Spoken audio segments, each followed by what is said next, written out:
Chevrolet Monte Carlo second generation, 1973 to 1977.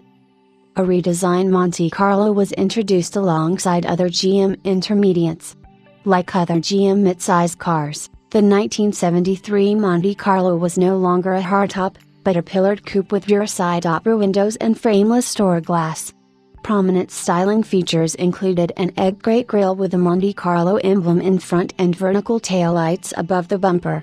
The front bumper was a large federally mandated 5 miles per hour, 8.0 kilometers per hour, bumper that was among the required 1973 federal safety standards for all passenger cars sold in the U.S. with the 5 miles per hour, 8.0 kilometers per hour, requirement extended to rear bumpers on 1974 models.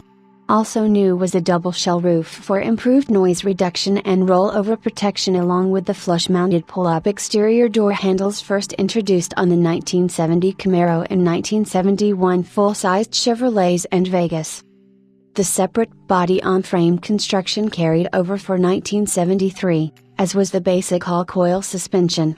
For improved ride and handling, the 1973 Monte Carlo featured a number of innovations. For a large American car, such as standard radial ply tires, ply HL shock absorbers, high caster steering, and front and rear anti-roll bars, previously offered only with the SS package.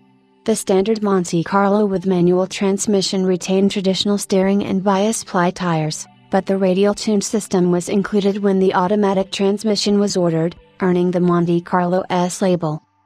A new model for 1973 was the Monte Carlo Landau, which was basically an S with a rear quarter Landau vinyl roof, turbine 2 wheels, as well as driver and passenger side sport mirrors.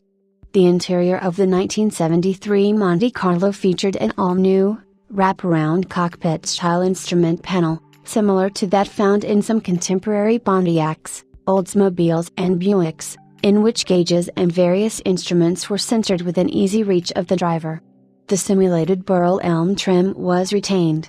A split bench seat was standard, but strato bucket seats of a new design were optional, along with a floor console featuring an equally new shifter with knob and button similar to Pontiac's Rally Sports shifter, replacing the Buick-like horseshoe shifter of previous years, and storage compartment. The bucket seats were of a one-piece high-back design with built-in headrests and could swivel almost 90 degrees to permit the driver and front passenger easier entry and exit. Cloth and vinyl trims were offered with both the bench and bucket seats.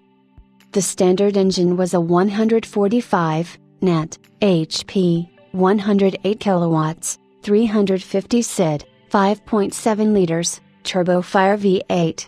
Optional engines included a 175 net HP, 30 kilowatts, 350 SID V8 with a 4-barrel carburetor and a 4-barrel carbureted 454 SID turbojet V8 rated at 245 net HP, 183 kilowatts. The 1973 Monte Carlo was named Car of the Year by Motor Trend on the basis of its new styling and emphasis on Euro-style ride and handling. The 1973 Monte Carlo set a new sales record for Chevrolet, with nearly 250,000 sold for the model year. The success of the Monte Carlo and Pontiac's similar Grand Prix led to several new personal luxury cars from competitors, including a revised Mercury Cougar, the Ford Gran Torino Elite, the Chrysler Cordoba, and restyled Dodge Charger, as well as highline versions of the AMC Matador that introduced a new coupe design for 1974.